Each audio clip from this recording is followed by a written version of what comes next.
سلام كلكم تخاتاتلتي رديرنا خميك أنكم لومي بزعباتي أب إرتراويان تأمات إسرائيل قاتي مزلو زحزن موتن مقصلتن زملكت مجمريا نتهم بز قدايات كوينهم زلو إرتراويان نمواتي زلالو معرفتي نتهم استقودو حويتن نسدراويت كا كون بيتسب كله مصنعك فتره لهم نتمننا እቲ ተፈጢሩ ዘሎ ኩነታት ብከምዚ ብሓፂር ዘረባ ዝፍታሕ እኳ ተደይኮነ እዋኑ ስለ ዝኾነ ክንዛረበሉ ሓደ ጋሻ ዓዲሞ ኣለኹ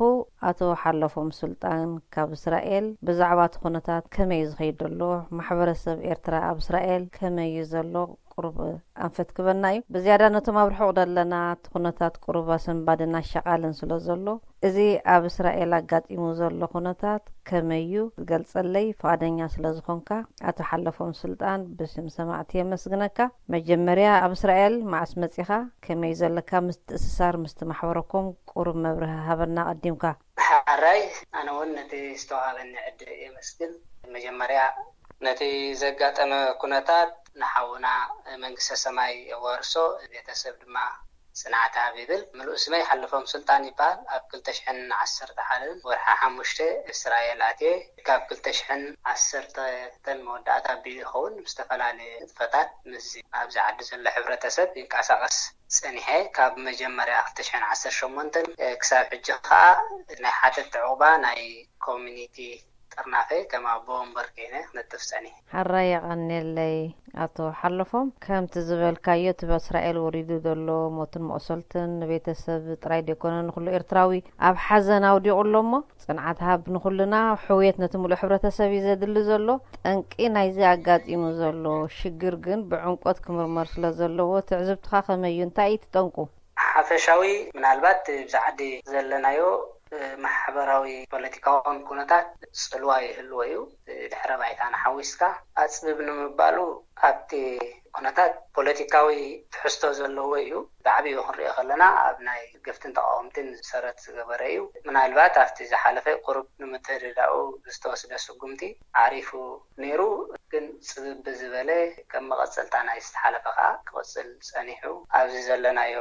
ከዓ በፂሕ ኣሎ ማለት እዩ ሕጂ እቲ ጉዳይ ገና መወቲ ሓድሽ ሓዘን ከለዉ ሓዘንተኛታት ገና ከይተደበሱ ከለዉ ብዛዕባ ገበነኛታትን ገበነኛታት ምዃኖም ስለ ዘይተፈልጠ ቤት ፍርዲ ክሳብ ገበነኛታት ዘይበሎም ገበነኛታት ክንብሎም ስለ ዘይንኽእል እቲ ግርጭት ፖለቲካዊ መልክዕ ኣለዎ ክትብል ከለኻ ግን ብጭቡጥ ኣብዚ ዝሓለፈ ዘጋጠመ ከመይ ነይሩ ኣብዞም ዘጋጠሙ ኣብዚ ዘጋጠመ ሞትን መቕሰልትን ኣመልኪትና ግን ምስ ፖለቲካ ምትእስሳር እንተልይወስ ከመይ ብንጹር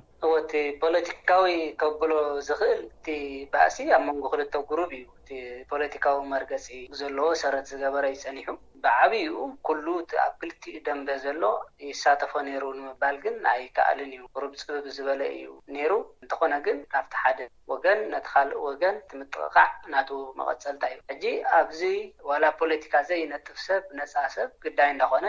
ፀኒሕ እዩ ናቶም ይኸውን ናይቶም ይኸውን እንዳተባሃለ ማለት እዩ መሰረታዊ ምክንያት ግን ናይ ፖለቲካ ፍልሊ ዘይምፅዋር ዘበገሰ እዩ ሕጂ ሞድሓን ብጭቡጥ ክንዛረብ ኣብዞም ሞትን መቕሰልትን ኣጋጢሞም ዘለዉ ኣሕዋትና ናይ ደገፍትን ተቃወምትን መልክዕ ነይርዎ ብርግፅ ዝተፈልጠ ነገር ኣሎ ኣብኡ ምስኦም ስለ ዘይነበርኩ እዩን ናይ ኮነን ንምባል ይከኣልን እዩ ይኹን ግን ዝሓድሽ ኣይኮነን መቐፀልታ እዩ ቅድሚኡ ብዙሓት ሰባት ሂወት ጥራይ ዘይሓለፈ እምበር እዚኦም ብዙሓት ሰባት ተጎዲኦም እዮም ሕጂ ከጋጥም ፀንሐ ካብቶም ሓደ ጉሩብ ነቶም ካልእ ጉሩብ ወይ ኢኻ ወይ ይኸውን ኢልካ እውን ከይኮነ ከሎ ከምኡ ምትራም ነይሩ ስለዚ ናቶም እዩ ኢልካ ዝተገበረ እዩ ግን መንጎ ምናልባት ናይ መስተመሳሊ ወይ ካልእ ኩነታት ዝተሓወሶ ነገራት ነይሩ ክኸውን ይኽእል እዩ ስለዚ ብኣካል እቶም ሰባት እውን ገና ብንጹር ክሳብ ዘይተለለዩ ምስኦም ከዓ ዝገበርክዎ ዝኾነ ዝርርብ ወይ ቅርበት ስለ ዘይብለይ ሚእቲ ካብ ሚእቲ እዚ ነይሩ ንምባል ኣይከኣልን እቲ ሓፈሻዊ ስእሊ ግን ኣብ ክልተ ደንበ ሰረት ዝገበረ እዩ ነይሩ ማለት እዩ ግን ኩሉ ኣብቲ ጠርናፈታት ቁፅፅር ነይርዎ ወይ ብኸምኡ ይኸይድ ነይሩ ኣይ ትብለኒ ከዓ سبب بولكو خكم زتعمو خكم أكايدو ناخده زتحاوسه سلا زنبره نصور أيكونن بعبس إلكن أبز خلت دنبه استفعل بو سرت زجبره إنيو እዞም ተጎዲኦም ዘለዉ ኣሕዋትና ዋላ ኮላይቶም ሓረምቲ ዝበሃሉ ዘለዉ ወይ ጥርጡራት ገበነኛታት ዝበሃሉ ዘለዉ ብዛዕባኦም ትፈልጦ ውልቃዊ ሓበሬታ እንተልዩ ሳተፉ ነይሮም ድዮም ኣብ ዝኾነ ፖለቲካውን ካልእ ኮማውን ንጥፈታት ወይ ሰኢሎም ናብሮም ጥራይ ዝመርሑ ሰሪሖም ዝነብሩ ሰባት እዮም ነይሮም ደቂቕ ዝኾነ ፍልጥ እኳ የብለይን ብፍላይ ናይቲ ዲያቆን ዝተሃረመ ብጀካ ናብ ቤተ ክርስቲያን ምምላስ ኣብ ካልእ ንጥፈታት ይዋሳእ ከም ዘይነበረ ሓበሬታ ኣለኒ ሕጂ ምስ ኣጋጠመ ዝሰማዕኮ እዚ ቅድሚኡ ዋላ ሓንቲ ዝፈልጦ ብዛዕባኡ ይነበረንን ግን ወላቲ ጉዳይ ኮይኑ ዘላ ሓውና እውን ብዙሕ ነጣፊ ከም ዘይነበረ ሕጂ ዕላል ንሰምዑ ዘለኹ ከምኡ ከምቲ ክብሎ ዝፀናሕኩ ኣቐዲሙ እውን ብዙሓት ሰባት እቶም ኣዝዮም ኣብቲ ጉዳይ ዝዋሱ ተጠንቂቖም እዮም ዝኸዱ ስለዚ ተነፃ ዝብል እዩ ከዓ እቲ ኩሉ ግዜ ኣጋጣሚ ናይ ተጋጣሚ ግዳይ ዝኸውን ንብዙሓት ከምኡ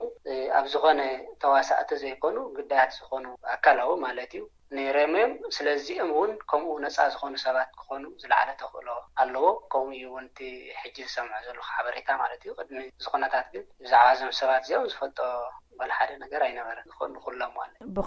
بخلتيهم نتوم طرطرات جبنية هزبها لزلون نتوم قدياتنا يتفلتم نخا أبت محوركم كصحيح فلتم نخا أبت محوركم كفلوتات دنيرهم ولا سبزي فلتم نتسلي لهم زنورو كمين يرون كم سبات زعبهم تفلتنا نجار له ويحجي السمع كحبريت له بزح زفلتو زعبهم يبلين مالت تي مواتي زل حاونان تومتن بالو أبزي أبز عدي كم زنورو عند خفتهم سلسة زبال من الوقت أبوز أخاف عدوس أي زنبر نير مسلني الوقت أبز أربعة زنابس ختمة زلنا زاتوي تي دياقون كابزي تل أبيب وي كابز ختمة وسأي زنبرو لبوتا بزعباتي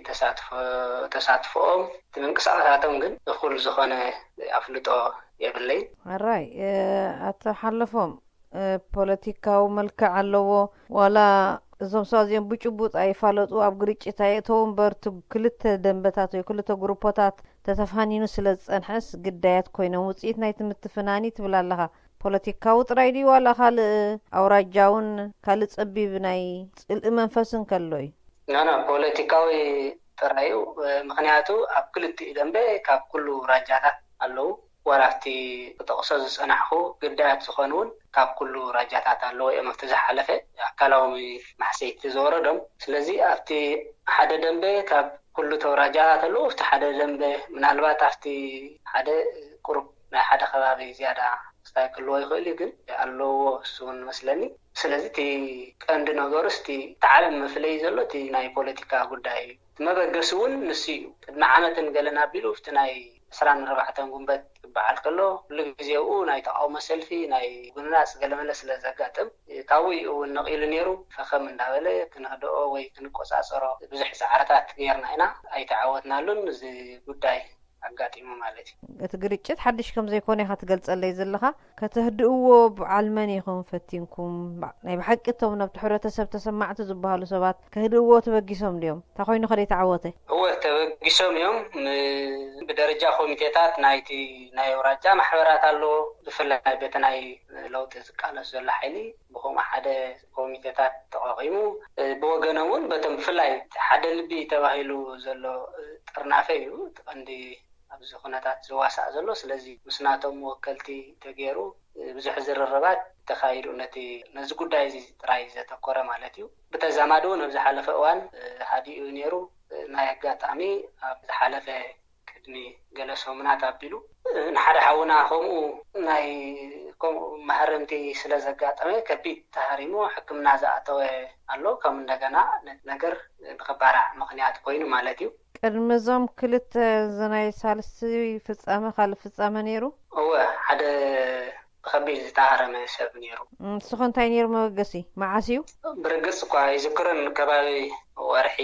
ኣይገበረን ንሱ እውን ብዙሕ ነጣፋ ኣይኮነን ግን ተቃዋማይ ተባሂሉ እዩ ተሃሪሙ ማለት እዩ መን እዮም ሃሪሞሞ ስምዑ ኸ ሕጂ ብንፅር እቶም ሰባት እኳ ክስተን ክብል ኣይክእልን ግን ካብቲ ሓደ ልቢ ተባሂሉ ዝፍለጥ ጥርናፈ ዘሎ እዩ ገሊኦም ገሊኦም ተታሒዞም ነይሮም ተሰዲዶም ገሊኦም እውን ካብዚ ዓዲ ወፂኦም መስለኒ ያውም ተዝበሃል ኩሉ ግዜ እቲ ተታሒዙ ሰብ ፍርድ እንተዘይተቐቢሉ ክስቶን ምባል ይኸብድ እዩ ግን 4 ዝኾኑ ሰባት ዳይ ገይሮም ዝኸዱ ነይሮም ካብኡ ከዓ ዝቕፅል ክሳብ ሕጂ ተበፂሑ ዘሎ ማለት ሓድሽ እምበር እዚኦም ሓደ ልቢ ትብሎም ዘለኻ በዓል መን እዮም ኣብዚ ሓደ ጥርናፍ ኣሎ ካብቲ ኤምባሲ ወፃኢ ኢና ዝብሉ ግን ኣካል ናይ መንግስቲ ኢና ዝብሉ ማለት እዩ ኤምባሲ መሓድሮምን እዩ በስ ኤምባሲ ዝተወከሉ ይኮኑን ግን ደገፍቲ ናይ መንግስቲ ወይ ከዓ ኣባላት ናይ ህግደፍና ኢሎም ዝፈልጥዋ ንነብሶም ማለት እዩ መዓዝ ዝቆሙ እዮም እዚኦም ሓደ ልቢ ትብሎም ዘለኻ ተወዳድባ እኳ ዝፀንሐ ይመስለኒ ዋላ ኣብቲ ትሕቲት እቲ ኤምባሲ ከሎ ኣብኡ ተወዳድባ ፅብብ ዝበለ እዩ ገለ ስማ ተጠሚቕካ ወይ ከባቢ ድዩ ገለ ቁሩብ ፈላለዮም እዮም ዝሕዝዎም ዋላ ኣብኡ ስለዚ ምስቲ ዝነበረ ኩነታት ካብ 2018 መጀመርያ መፋርቕ ወላይታ ኣቢልዩ እቲ ፍላይ ተኻፍቲ ኤምባሲ ምፍላይ ስታይ ዝፀንሐ ማለት እዩ ስለዚ ርእሶም ኪሎም ዝመሓደሩ ጉጅለ ኣሎ ምስኦም እዩ ዝያዳ እቲ ምፍሕፋሓት ዘሎ እቲ ሽምግልና ወይ ምርድዳእ እውን ምስኦም ኢና ክንገብሮ ፀኒሕና ከምዚ ትብለን ዘለኻ ፖለቲካዊ መልክዕ ጥራይ ዘለዎ ኮይኑ እቲ ክሳብ ሕጂ ተመልኪቱ ዘሎ ሓበሬታታት ከም ዘመልክቶ እዚ ባእስን ምትህርራምን ጀመርቱ ቶም ተቃውምቲ እዮም ዝብል ሓበሬታ እዩ ዘሎ ኣብ ኩሉ ግዜ እቲ ናይ ቅድሚ ሕጂ ታሪክ ብምሉእ እቲ ትሬንድ ናይ ባእስን ናይ ዕግርግርን ኣብቲ ናይቶም ደገፍቲ ኸይድካ ዝግበር ዝነበረስ ቶም ተቃውምቲ እዮም ሓላፍነት ዝወስድሉ ዝብሉ ኣለው እንታይ መልስኻ እውን እሶም ከምኡ እዮም ዝብሉ ግን መጀመርያ እቲ ባህሪ ናይቲ ሕብረተሰብ ዝዕበየና ባህሪ ጎነፃዊ እዩ ብሓይሊ ስቁበል ዝግበር ኣይትግበር እንዳበልና ዝዓበና ሕብረተሰብ ኢና ስለዚ ኣብዚ እውን ንኣብነት ኣብ ዝኾነ ሃገር ዘይትድግፎ ነገር እንተደኣልዩ መንግስቲ ይኹን ኣብ ቅድሚ ፓርላመንት ድዩ ኣብ ቅድሚ ሚኒስተር መራሒ ዝኾነ ኣኼባ ዝገብረሉ ድዩ ዝኾነ ኢቨንት ዝህልዎ ከይድካ ተቃውሞኻ ምግላፅ ነበሩ እዩ ምዕራባዊ ዓለም ስለዚ ኣብቲ እቲ ናይ ለውጢ ሓይሊ ወይ እቶም ተቃውምቲ ዝበሃል ኣብ ከምኡ ኣጋጣሚታት ከይድካ ሰላማዊ ሰልፊ ወይ ዝኾነ ተቃውሞ ትገብረሉ ትግብሮ መልሲ ጎነፃዊ ዝኸውን ስለዚ ኩልኻ ኢኻ ትዋስኦ በብተራ እዩ ዝኸውን ጥራይ እምበር ክንደይ ዝተሃርሙ ብኩሉ ወገን ክህሉ እዮም ግን እዚ እውን ምስ ተመክሮ ምስ ምዕባይ ምስ ምልምማድ ናይዚ ዘለናዮ ዓዲ እንዳተረፈ ኣብ ዝመፀሉ እዋን ብዘይርዱእ ምክንያት ኣብ 2018 ብፍላይ ከዓ ብግፍሕ ዝበለ መልክዕ እቲ ኩነታት ኣጋጢሙ ስለዚ ዋላ ምስ ኣጋጠመ ኣብ መሓዝ እውን ናይ ዝብሎ ዘለኹ ባህሪ ስለ ዘሎ ጥራይ እምበር ሓንሳብ ምስ ተጓራፈጥካ እቲ ናይ ክተህድኦ ተበግሶ እንድሕር ተወሲዱ ካድእ ይኽእል ነይሩ ግን ካብ ሓዲኡ እንድሕር ደኣ ተተንኪፉ ነቲ ኣዋህልል ዝቐነኻዮ ወይ ከዓ ኣብ ሓደ ነጥቢ ብጭሐ ኢልካ ዝፀናሕካ ነገር ራሕ የብሎ ዋጋ የስእኖ ማለት እዩ ስለዚ ናይ ኩልና ኣበርክቶ እዩ ዘለዎ ምናልባት እንተተፀባፂብካ ተሓታቲ ክህልዎ እዩ ግድን መን ጀሚርዎ መን እዩ ቅድም በሊሕ ክጥቀም ተጀሚሩ መን እዩ ናዚ ዳሕረዋይ ግጭት ጀመረ ገሊልካ እንድሕር ፀባፂብካዮ ምናልባት ኣብ እዋኑ ክግለፅ እዩ በዓል ዋና ክህልዎ እዩ ንግዚኡ ኣበርክቶ ናይ ኩልና ነይሩዎ ኢልካ ራይ እዚ ድምፂ ራድዮ ኤረና እዩ ኣብ ህዝቢ ኣብቲ ማሕበረሰብ ወሪዱ ዘሎ ግርጭት ኩሉ ተሓታቲ ዋላ ተተዓዛቡን ተሓታቲ እኳ እዩ ከም መረዳእታይ እቲ ዋላ ኣብቲ ጎነፅ ዘይተሳተፈ ጎነፅ ኣብ ምልዓዓል ዝፀሓፈ ኣጆኻ ዝበለ ዘራሳሰነ ንፍታሕ ዘይሓገዘ እውን ተሓታቲ እዩ መወዳእታ ኩሉ ናይና ግዳያት ንኸውን ስለዚ ኣብዚ እቶም ተራ ናይቲ ማሕበረኮም ተስፋ ሂቡ ነይሩ ምቅራብ ሂቡ ነይሩ ትብለኒ ኣለኻ እሞኒ እስከ ብጭቡጥ እንታይ ፈቲንኩም እንታይ ኢኸደ የዕወተኩም ብሓፈሻዊ መግለፂ ጥራይሲ ካብቲ ማሕበራዊ መራኸቢታት ዝዝረብ ዘሎ ፍልይ ብዝበለ ጭቡጥ ሓበሬታ ክትነግረና ትኽእል ኣሎ ዶ ከምዝን ጌርና በዝን ተበጊስና ዝንዝን ዓንቂፍና ትብልዎ ነገር እንታይ እዩ እቲ ንኣብነት ናይ ማሕበራዊ ሚድያ ቀሊል ዘይኮነ ተራ ኣለዎ እዩ ብፍላይ እኳ ኣብ ግዳም ዘሎ ብፍላይ ከዓ ኣብዚ ቀረባ እዋናት በልዎም ሓደ ዘይድሊ ቃላት ምጥቃም ኣሎ ብኩሉ መዳይ ንኣብነት ከምዚ ዘይሃገራውያን ጌርካ ምርኣይ ዞም ዓጋመ እዮም ከም ዝበልዎም ወያኔ ገለመንታት ዝበሃል በቲ እውን ንዕኦም ባህ ዘይብሎም ዘረባ ይዝረብ እዩ ሓፈሻዊ ከምዚ ሕጂ ግዳይ ምስ ተረኸበ ብዛዕባ ሕጊ ምፅዋዕ ብዛዕባ ክስታይ ዝግበር ዘሎ ኣብቲ ከይኮነ ከምኡ بحق حزو كم زئلي وزول بزحي نبرن بلومي زبل نيروتي زحناتت أبزون حدا مأكل زغانة وانا زي بالحبرتس فعفح زبل انت داخوينو بقللو بتم حضرن اتي زبس حكايو فرخ تقبرولن أتسقاميو كالاي تمت مانون رحيو صانيحو أبب وجهها خون كان بين خمردات أنت دا صانيحكا ثم صاركا زلو سبات من مخانوم እንታይ ሓስቡ እንታይ ዕላማኦም ዛዕባ እንታይ ምዝዛረቡ እንድሕር ፍልጦ ዘይብልካ ኣጸጋሚኡ ንኽትረዳዳእ ማለት እዩ እቶም ትራኸብ ሰብ ትረዳዳእ ኢኻ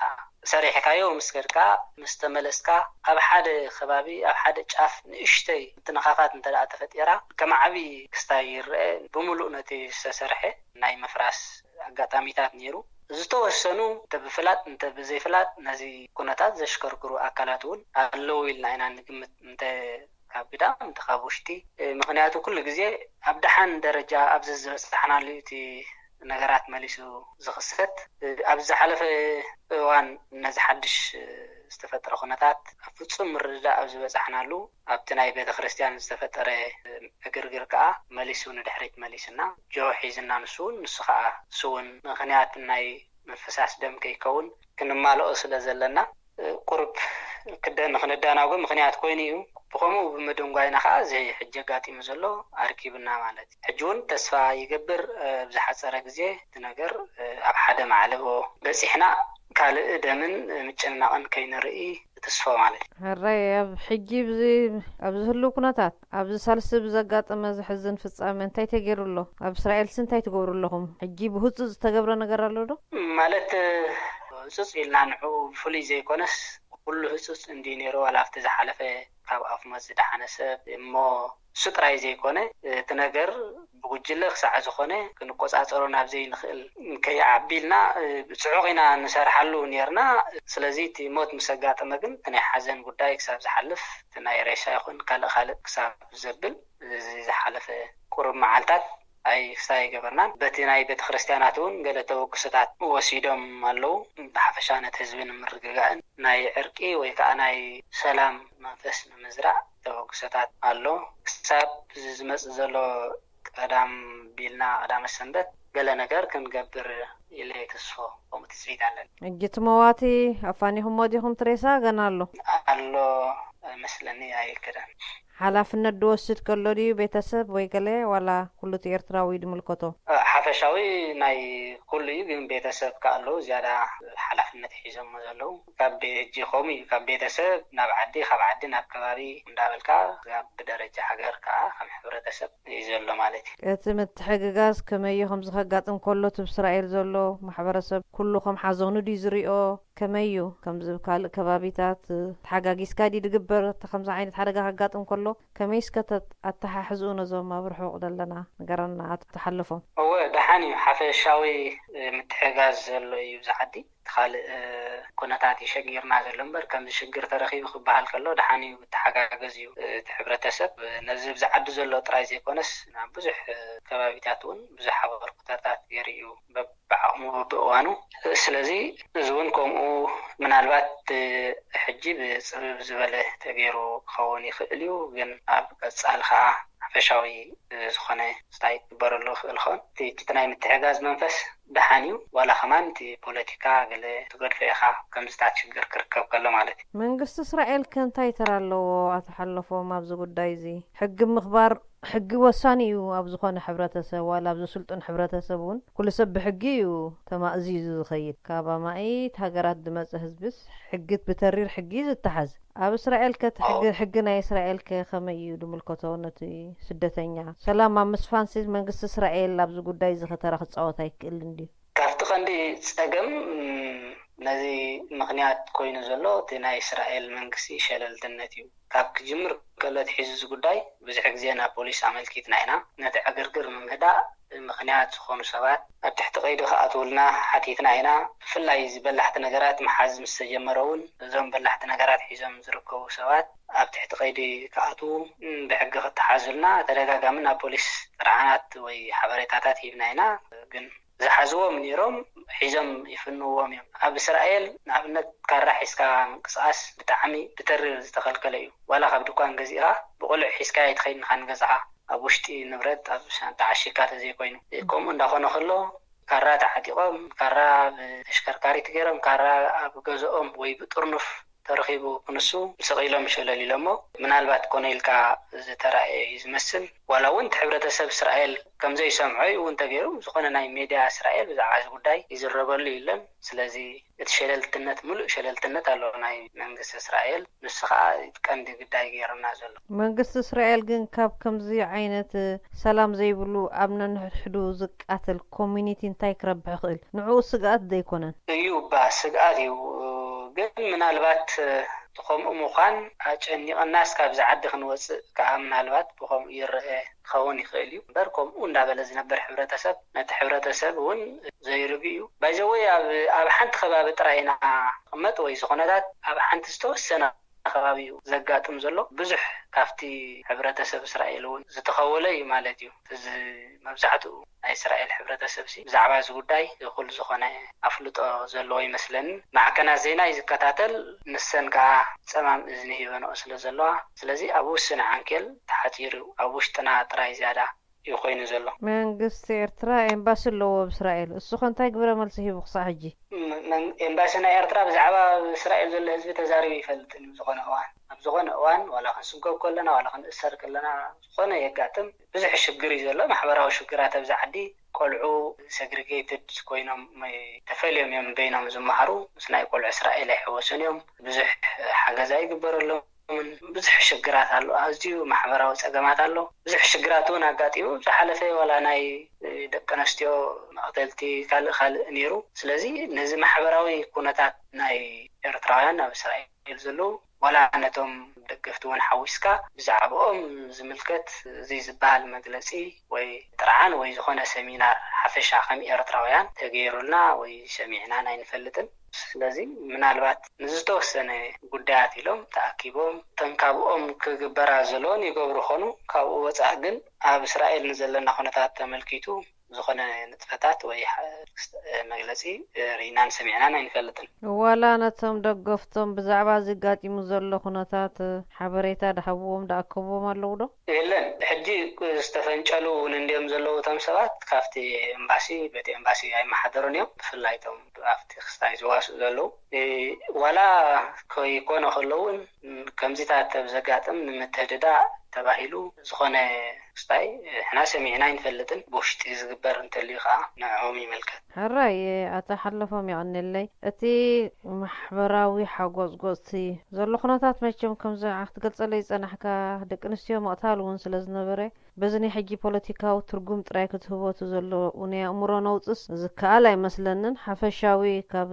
ዘይርጉእ ኩነታ ኣእምሮ ዝብገስ ዘሎ ወይ ካብ ገለ ጭንቀት ዝብገስ ዘሎ ይመስል እምበር እንተደኣ ናይ ብሓቂ ፖለቲካውን ሃልዩ ሽግር ናብ ካራ ድምፅእ ምክንያት የለን ከም ዝበልከያ እውን ብዙሓት ደቂ ኣንስትዮ እውን ብፖለቲካ ይኮናን ተቐቲለን እሞ ሓፈሻዊ ማሕበራዊ ድሕነት ሕውየት እዩ ዘድሊ ዘሎ እሞ ናብ ዝገፁ ዝቐንዐ ኣስተምህሮ ክህቡ ዝኽእሉ ክኢላታት ዋላ ካብ እስራኤላውያን ሓገዝ ክትረኽብሉ ትኽእሉ ኩነታት ኣሎ ድዩ ኩነታት የፍቅድ ድዩ ንከምዚታት ሰብ ከድልው ድዩ ንክምሃር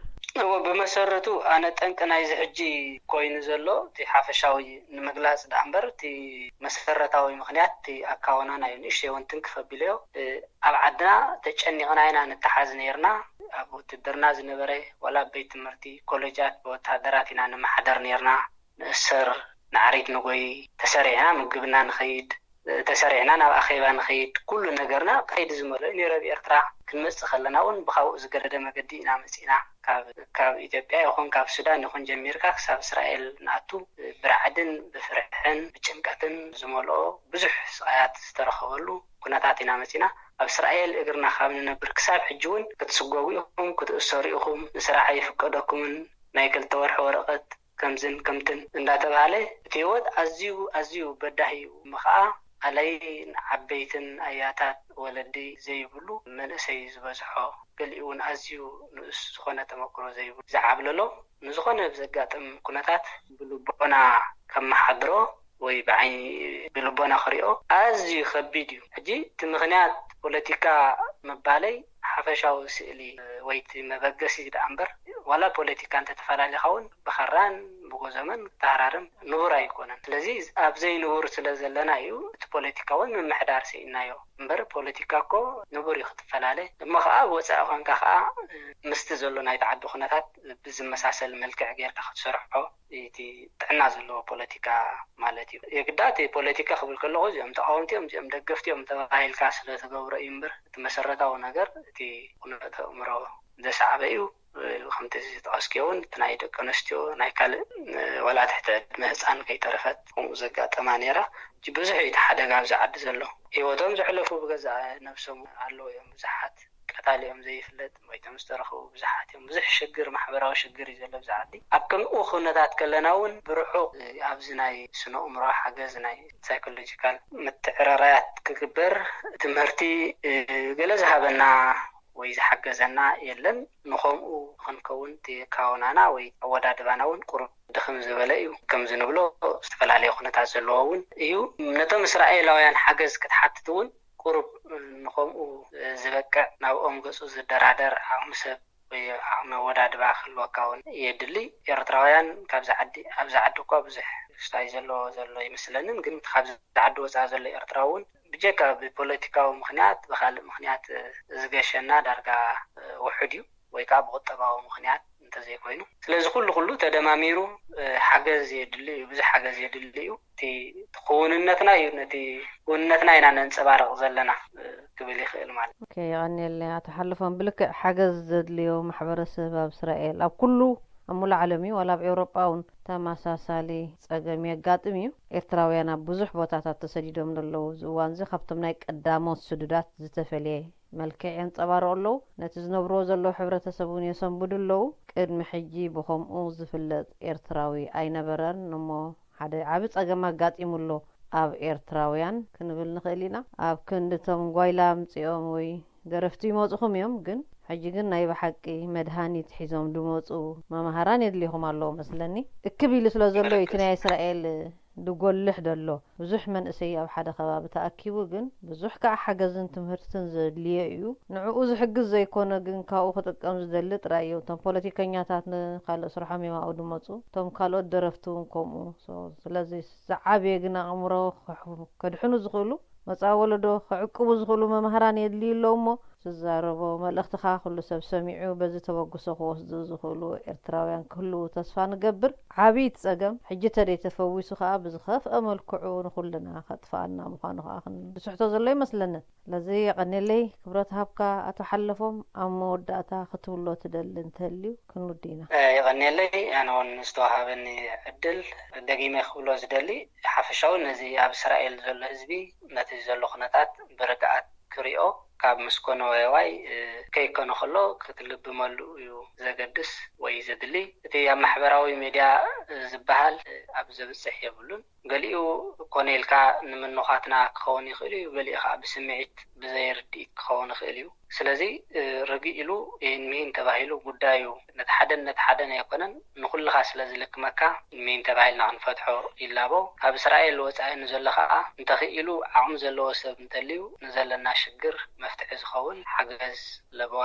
ምኽሪ ክበና ንላቦ ካብኣ ሓሊፉ